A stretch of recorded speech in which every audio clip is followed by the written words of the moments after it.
মনি বিড়ালের সবচেয়ে প্রিয় সময় কাটে মায়ের বাগানে।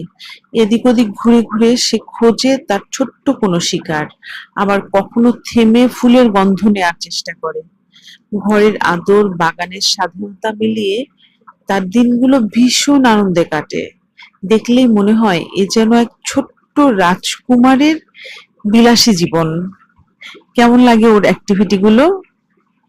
কমেন্টে জানাতে ভুলবেন না, অবশ্যই লাইক শেয়ার করবেন।